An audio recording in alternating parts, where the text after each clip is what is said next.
Mimi huwa nafanya kazi na county government ya Meru.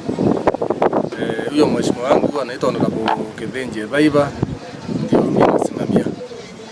Na kwa zile kazi tunafanya kwa sasa, tunasaidiana na county government, tunafanya kazi pamoja.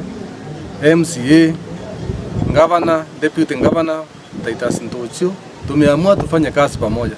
Hata kama mbeleni tulikuwa tumetoka chama tofauti. Kama mimi nilikuwa wanasen secretary wa chama cha PNU, ile inaongozwa na Wasiri Munya, lakini kwa saa hii mimi kwa ile maendeleo nimeona imefanywa na Kiraito Murungi na deputy governor Titus Ntuchu, tukaamua pamoja na mheshimiwa Thaiba tutoke kwa PNU tuende kwa Ntuchu na Kiraito ndio tupate maendeleo.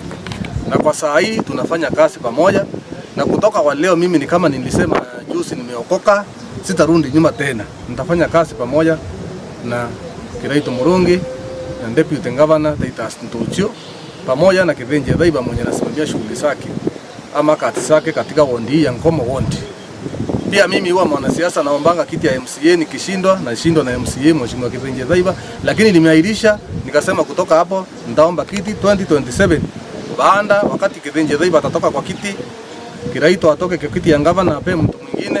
Kutoka hapo ndio nitapiga siasa ya kuomba kiti fulani. Kwa hivyo kutoka hapo mimi niko chini ya Kithinji Thaiba na Titus Ntuchu akiwa deputy governor wa Meru County Government na Kiraito Murungi. Na nimesema kutoka hapo mimi nitawasaidia kwa vyovyote vile hawa watu Kithinji Thaiba, Titus Ntuchu na Kiraito Murungi. Kwa ile kiti yote watataka, mimi nitawasaidia kisiasa, kifedha na mali yangu yote nitawasimamia mpaka tuone tumewini hiyo kiti 2022.